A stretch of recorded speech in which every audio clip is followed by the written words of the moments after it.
Hi, baby boomer fans. We are Jackie and Janine, the Pfeiffer sisters, and love to talk about the 1950s, inviting you to reminisce with us as we explore experiences of that decade. We chronicled the distinct memories of our childhood in our book, While the Windmill Watched, a slice of rural America in the 1950s, which takes you on a notably historic journey through that often forgotten decade. We also want to hear about your experiences during the 1950s. We will feature guests whose special stories of that decade will bring to mind magical moments of reflection, some with tears, some with smiles, but above all, a good dose of laughter. We would like you to chat with us as we bring to mind the sights and sounds so familiar to that time in history. Grab your favorite malt or Green River. Make sure you are wide awake and get ready to be inspired about the 1950s. Welcome to the 1950s Fun Chat. Hello, everyone, and hello, sister in Washington. Yes. This is our number 79 Fun Chat. I tell you, Jackie, we have had so many wonderful experiences and chatting and learning about the past, especially the 1950s, with all of our guests. And you know, there hasn't been one of these broadcasts that I can say has duplicated the rest of them. They're all so uniquely interesting and certainly tell us the story of the 1950s, which in itself was a hugely unique decade, you might say. So before we get to recording with our next guest, who will have another great story for us, I would like you to do some housekeeping, please, if you would, Jackie. I would be happy to do that. Now, viewers, please look at the bottom of your screen. You'll see that purple banner. And on that, you'll see www.whilethewindmillwatch.com. That is our website that we would like to have you go to, please. You'll see all sorts of interesting information as far as about the vendors, the authors, the events where the authors are participating, where they're being seen. Then you can also see the 1950s Fun Chat, all of the previous ones that we have recorded. Now then, that's the bottom of the screen. Please look at the top of the screen, upper right-hand corner. You'll see the beautiful North Dakota sunset on our book. It wraps around the front and the back, and it will tell you about our experiences in the 1950s, among other things. Also, look at the little white dot. It looks like a little white dot, but actually it's a little a medallion. It is the 2022 National Independent Press Award in the regional nonfiction category as the distinguished favorite. Now, While the Windmill Watch was published in April of 21, this award came to the book in April of 22. And the book is honored to have that medallion stamped on the front cover. Yeah. So without further ado, I would like to introduce to you the next guest that we have, a very good friend of mine, Nancy Carr Short. Now, Nancy Short was born in April of 1941 in Trenton, New Jersey, the daughter of Lee and Esther Carr. Her brother, Barry, was born a few years later. In 1946, when Nancy was 5, her parents sold their house, bought a trailer, and moved the family to Texas, and then to Phoenix, Arizona when she was 6, and then to Chula Vista, California in San Diego County when she was 8. But it didn't end there. But for me, it will end there. We'll let Nancy fill in the rest of the few years as we fast forward to college and marriage. In 1963, Nancy graduated from San Diego State College with a major in physical education. She met her future husband, Gary, in 1964, and they were married in October of 1965. Nancy continued to teach while Gary completed his degree in elementary education. With teaching degrees in hand, they heeded the call of the last frontier, Alaska. They lived in Sitka for almost 50 years, adding Rebecca Joy and Gregory Ladd to their family. Greg and his family and his wife have blessed them with 2 wonderful grandchildren, Eve and Will. Last year, the Shorts retired at Adel, Iowa, to be near their Adel, Iowa, to be near their grandchildren. So, Nancy, we welcome you to the 1950s Fun Chat. Hi, Nancy. All right. Okay, we'll start by asking this question. It sounds as if have, home, will, travel might have been a phrase associated with your young life.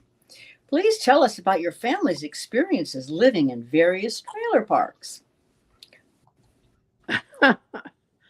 Well, there was a lot of experiences. Don't know where to start. Halloween comes to mind. Mhm. And we used to go trick-or-treating, group of kids went trick-or-treating together. And we went from one trailer park to another with a great big grocery sack. And we could cover a lot of homes very quickly because trailers are parked so close together. Uh-huh. And so once we finished one trailer park, we'd move on to the other one. There were a lot of them. Yeah.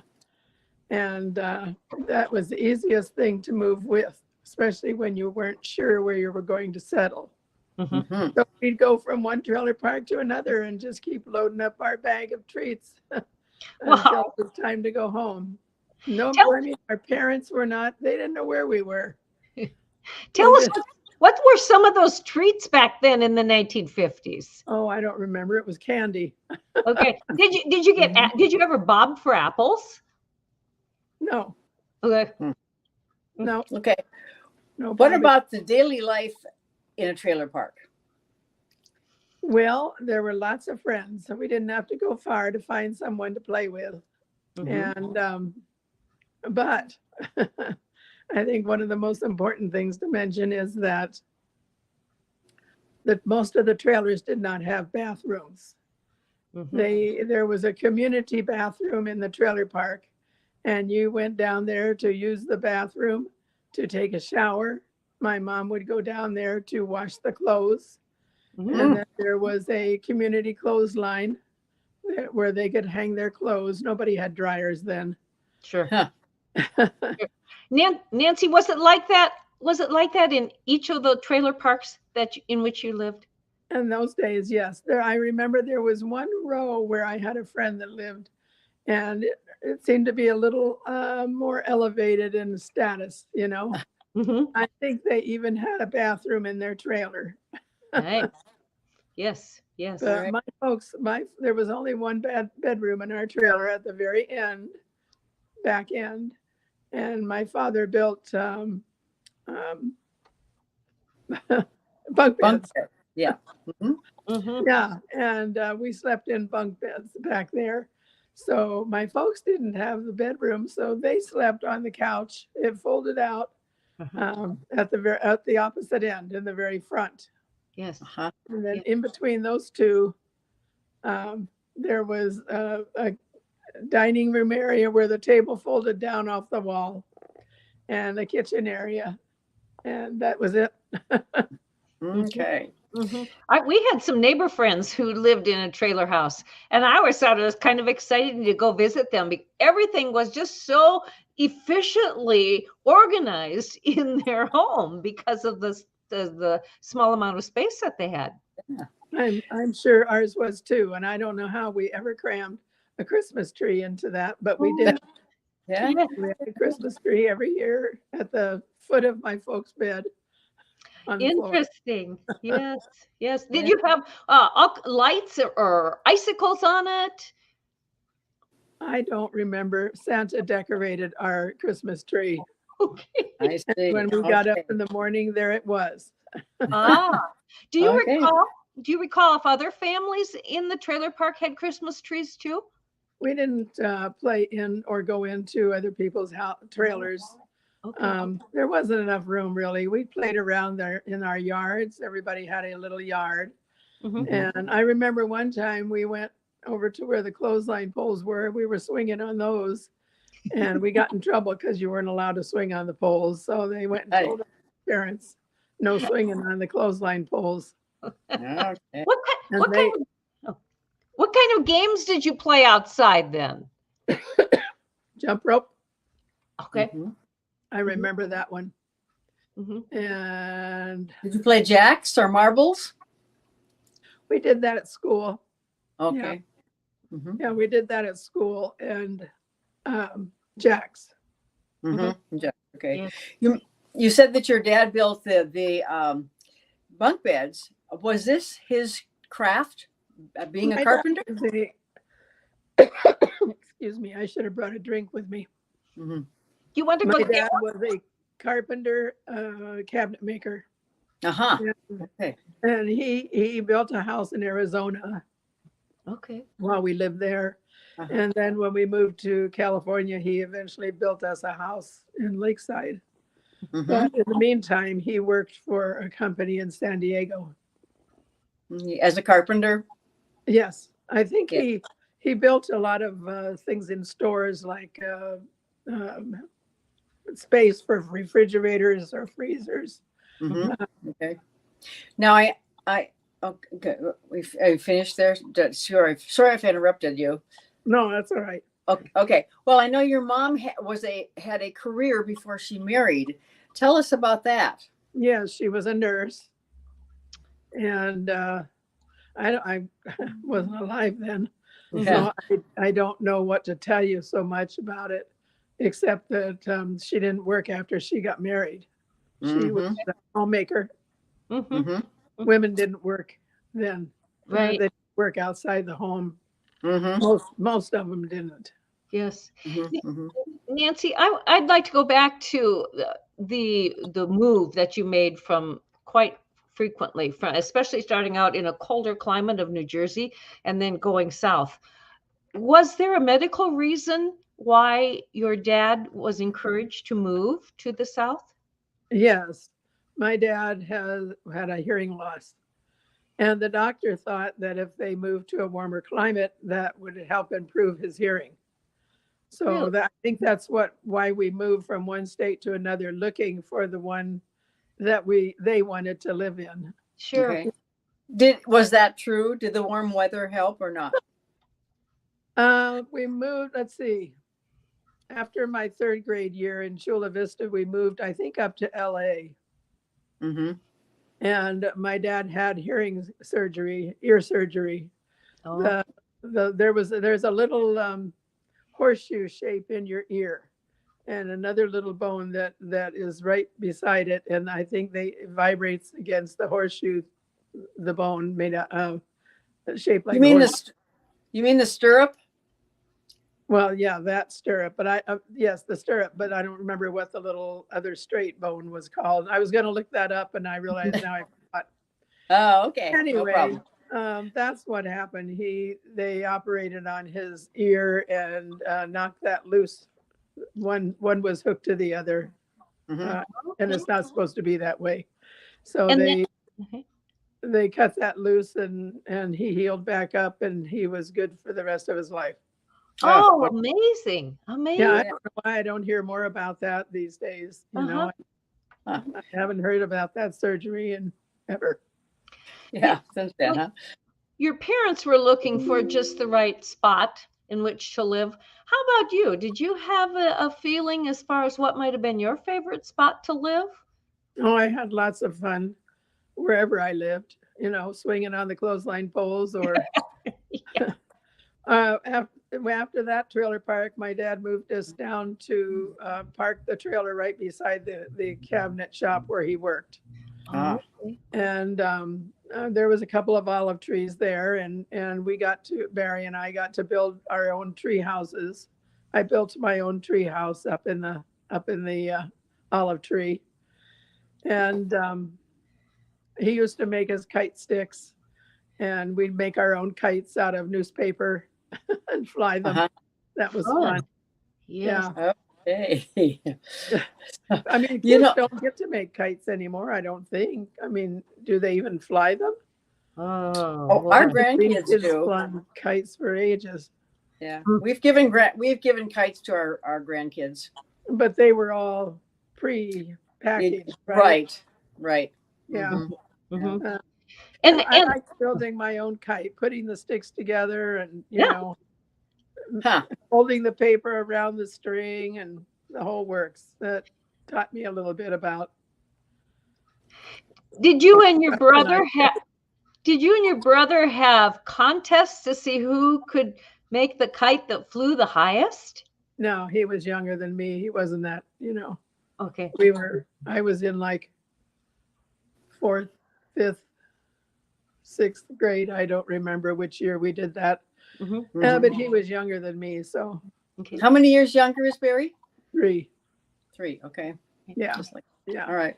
In that tree house that you built, did you have a design that you used, or you just kind of pounded in boards as you saw fit? That's right. My father provided us with hammers, and that was nice, Uh-huh. being Yeah. near where he worked, because we could go in the shop and build anything out of scrap wood that we wanted to. Nice. Or build our tree house. And my tree house had 2 levels, flat, probably 2 or 3 planks on one limb, and then up a little higher there was more planks, and that was it. Did your dad? I'm sorry. Go ahead. That's all right. We lived next to a field that used to be grapevines, so we could go over there and pick the grapes, because nobody was growing grapes over there anymore. The grapes just survived on their own. Somebody had a house built on that property, but that was kind of fun too. Oh, and when I was in 3rd grade, we lived beside a farm, a field. I don't really know much about it, except that after they harvested their crops, we were allowed to go over and glean. Oh, okay. Sure. And that was fun. I think kids have more liberty than they do now. Mm-hmm. I mean, my mother didn't know where we were half the time. And she wanted us to come home for dinner. She just stuck her hand out the door.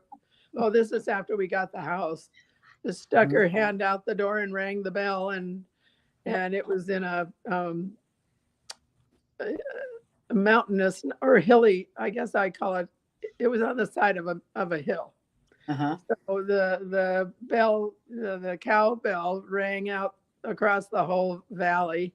Really? That told us it was time to come home, and we did.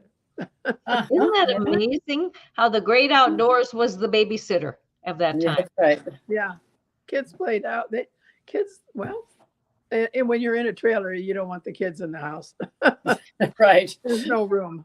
Do you recall? Did you have favorite books in your childhood that you read? I was in love with Roy Rogers. Yes. And I used to kiss his picture on the front cover of the comic book. Oh, yeah. And then many, many years later in Sitka, Roy Rogers and Dale Evans came up on his cruise ship. Oh. And she came to a dance program that I was performing in. I don't remember if Jackie was dancing in that show or not, but we talked to Dale afterwards. Yeah. After the show, we talked to her. Couldn't talk to Roy though, because he wasn't feeling well. He stayed on the show. But I got to meet my hero. Yeah. Later. Was she really dressed up fancy like she would have been on TV, or was she just more like dressed like a normal tourist? Looked like everybody else. Uh-huh. Mm-hmm. Cary Grant also came to our show, and what makes me think of that is that your outfit, what he was wearing, and just a pair of casual pants and a sweater, I think it was. And he had his 9-year-old daughter with him at that time. That's right. And he didn't know where she was. She was on a tour bus, and he didn't know which one. So he was sitting out there in the parking lot, just like every other parent would, looking for his daughter. Yeah, yeah. She was a pretty girl, dark hair. Do you remember any of your conversation with Dale Evans? What you might have said to her? I asked her where Roy was. We were walking out, and I don't remember where she was heading. I was walking beside her, had put my hand on her arm as we were walking along. She didn't object. And I asked her where was Roy, and that's when I found out he was on board. Okay. She was very, very nice. Shirley Jones came to Sitka too, and she was very friendly. Mhm. and just pose for a picture with her. We had lots of. You only saw the ones that were visiting in your show. If Okay. you were in the show, we had several shows every day, and other people might have met other famous people. You know, Tell us The about show she's these okay, shows. the show to which she's referring is the new Archangel Dancers. right? And Nancy can tell you about them. Although, are we? I guess we can We're out go. of the 50s. We're out of the 50s now. Keep going. Did you always like to dance as a child, or where did you learn the dancing skills to be a new Archangel dancer? Well, they taught us the steps we needed. It was we had not professionals, but we had Yes, two people come from New York. They were professionals. Yeah, and they had a dance group in New York that they used to coach, but they would come during the summer and coach us and teach us new dances. All of our dances were authentic. That was the best group I ever belonged to outside of my Red Robe Choir in high school. Uh, I liked music and dance. I Okay. took baton lessons when I was a kid, you know. Did you ever strut in front of a band in a parade? Never. Okay. It's not that you couldn't do it though. If I had strutted in front of a band, it would have been actually behind the band in a drill team. Oh, okay. Yeah. All right. But I never tried out for a drill team. I should have, but I didn't. Well, you majored in PE, so you had to learn some dances at that time and taught them, I'm sure. I coached my own drill team, yeah, in Sitka at Mount High School. Yeah. You mentioned the new Archangel Dancers. Well, for our viewers who might not have any idea what that is at Sitka, Alaska, tell us about that, the history of that group. All right. Well, first of all, we have 3 different cultures in Sitka. We have the U.S. American culture, the Russian culture, and the Native culture. And 2 gals, Karen Grusendorf and Stella Conway, got together and came up with the idea of having a dance group that danced the authentic Russian dances. And they got some friends together, and they asked the men to join too, because we had dances with men and women. And they asked the men to join, but the men said, no, we came to Sitka to hunt and fish and hike and camp. We don't want to dance. And besides, you'll never get that group off the ground. Yeah, right. That's what they said. 53 years later, it's still going. Yeah, go ahead. Sorry. Yeah, it is. Through COVID and everything. Yeah. Yes. So anyway, when I came to town, I asked to try out, and they had tryout time, and that's when they really expanded the group. We had 25 people come for tryouts, and I don't remember how many made it through tryouts, but you had to be very dedicated. Every Thursday night was practice for 2 or 3 hours, and you danced to 4 or 5 shows a day during the summer. Wow. And the boys, the girls, the women were either boy dancers, put quotes around that, boy dancers or girls. And so those girls who were strong enough to do the men's tricks were dancing as men. We're going to back up here now to say tricks. That is a Russian dancer term for us, but what they were dance steps. Yes. Yeah. Like jump up in the air and reach out and touch your toes with your fingers, and then land on your feet again. Oh, mercy! And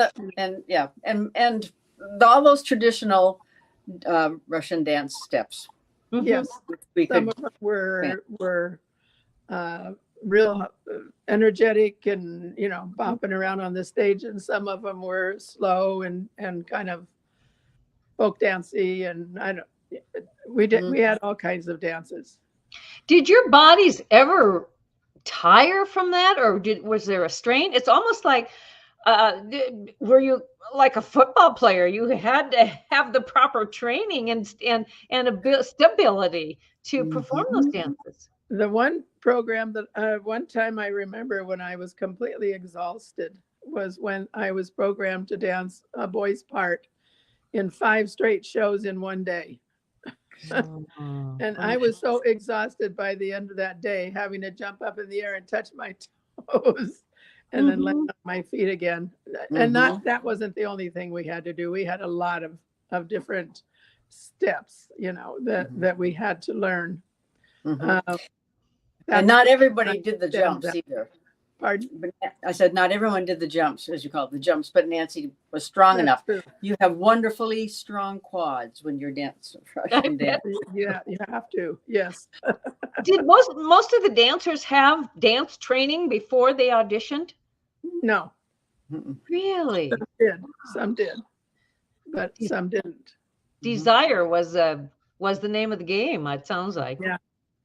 So we had a dance troupe that had all women, and some were dancing as boys, and some were dancing as girls.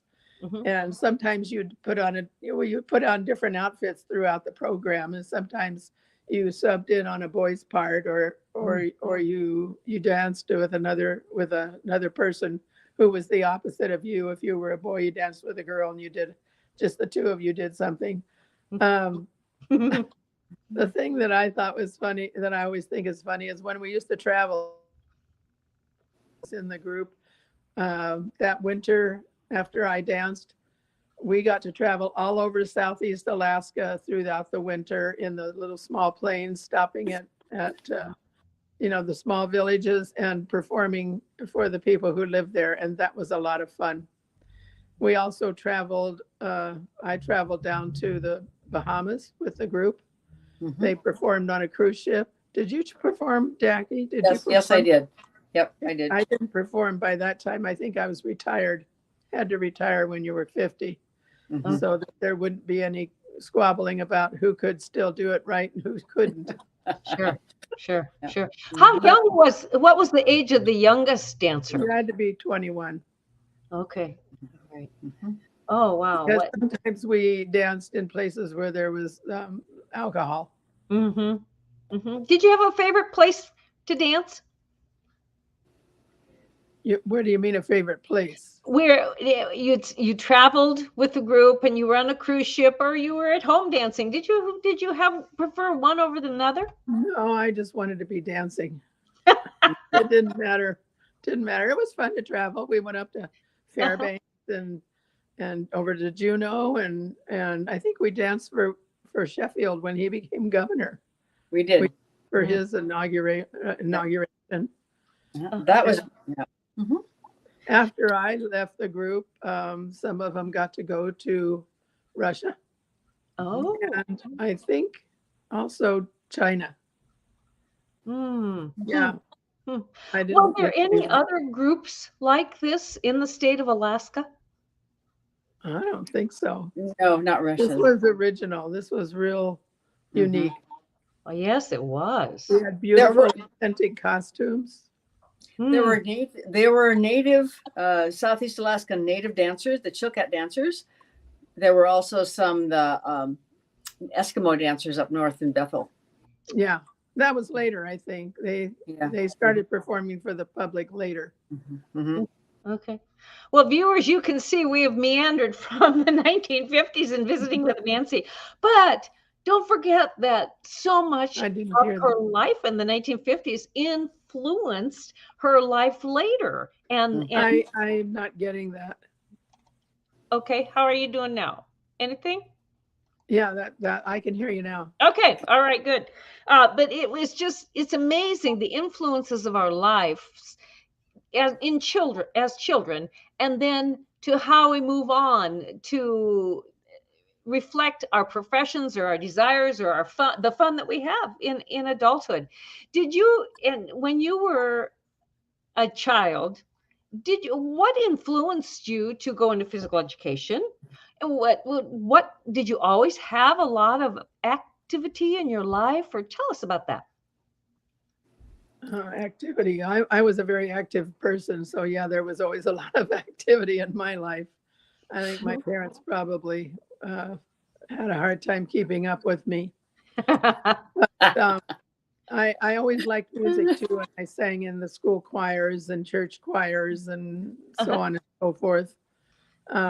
Girl Scouts, I was everything in Girl Scouts from a brownie all the way up to the neighborhood coordinator.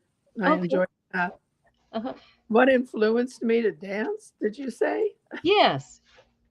It was there and I liked it. Oh, okay. It I was took dance classes in high school. They had modern dance and folk dance and that kind of thing. And so that was a chance. In high school, though, mostly I was in the Red Robe Choir, and we traveled. We did shows at different places.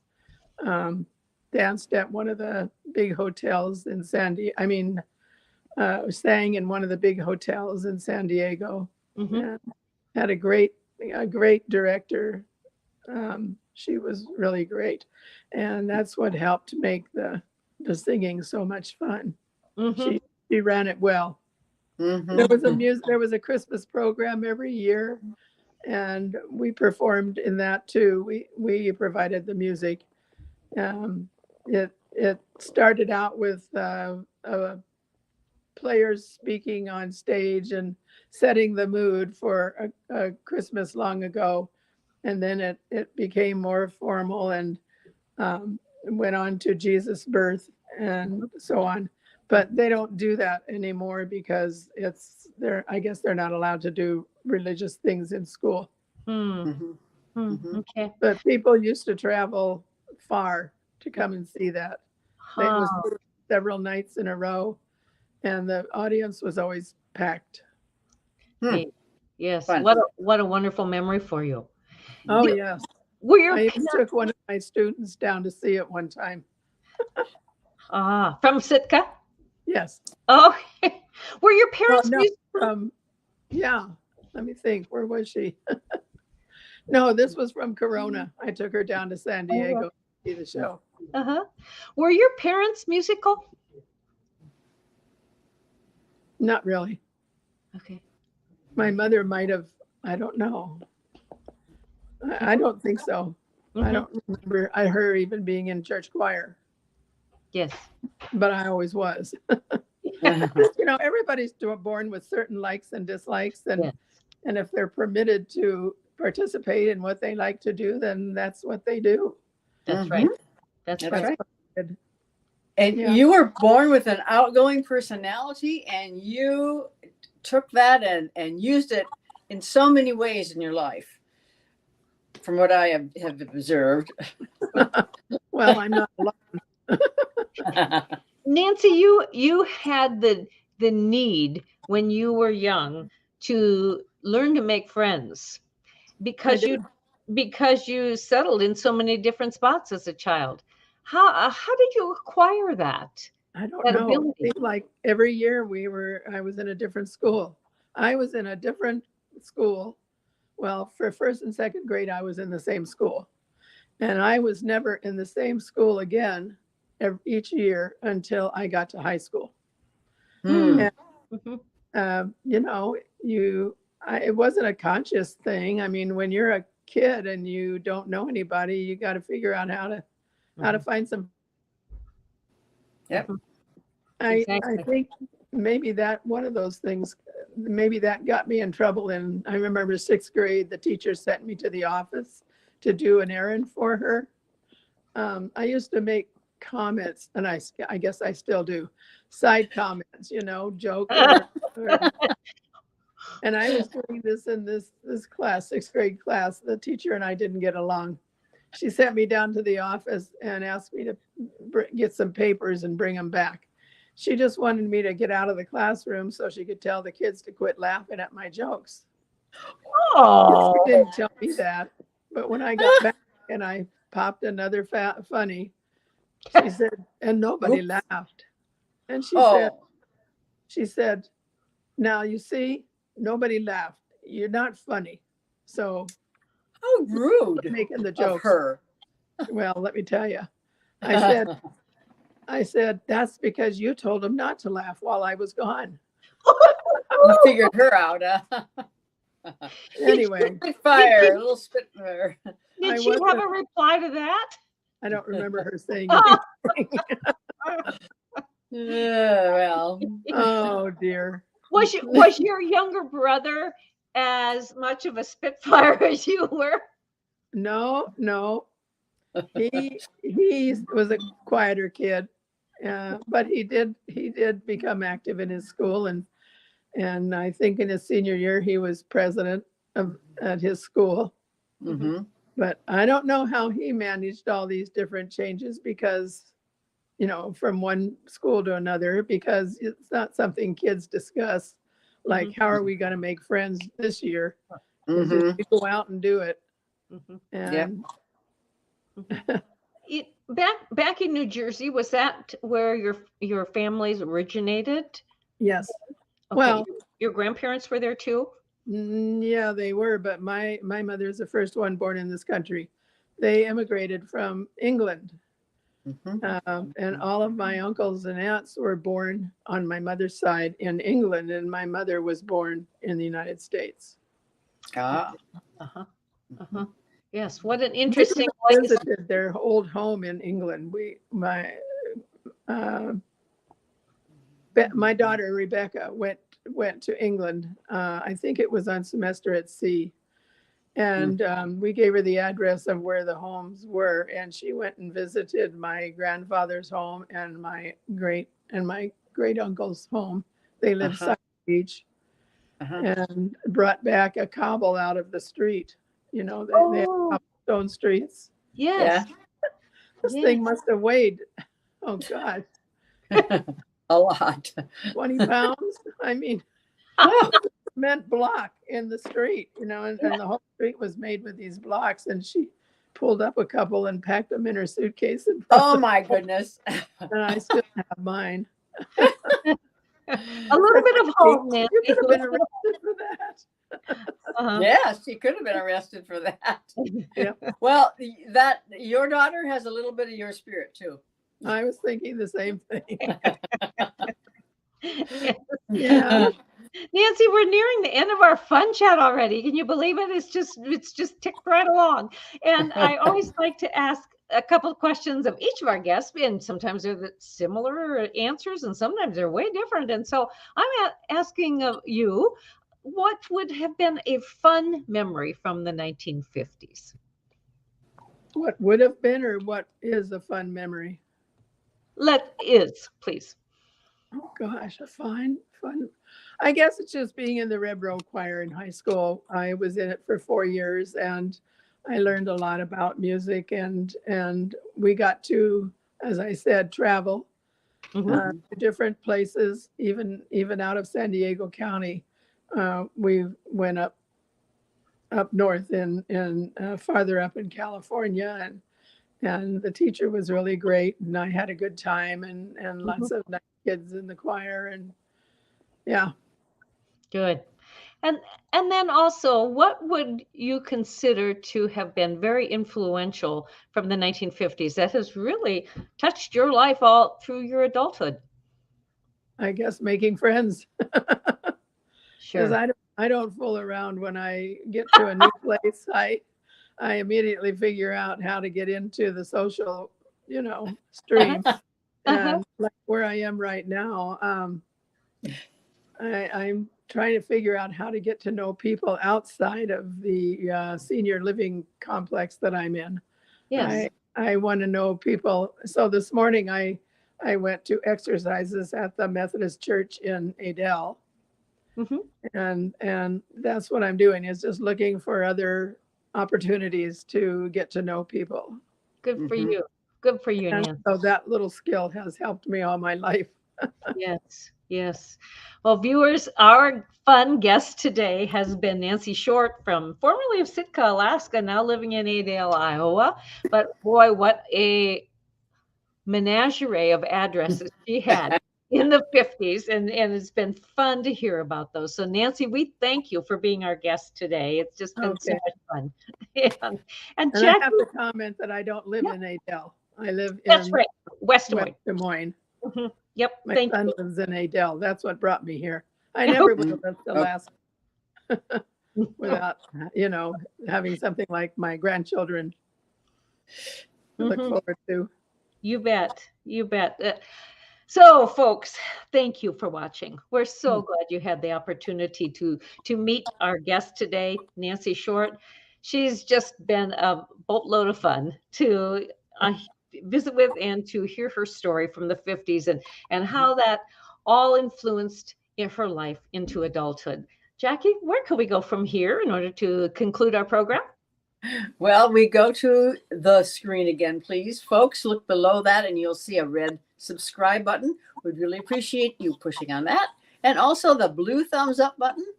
Check that out. And tell your friends, even your relatives, about the 1950s Fun Chat. That's right. So till next time, toodaloo. Bye-bye.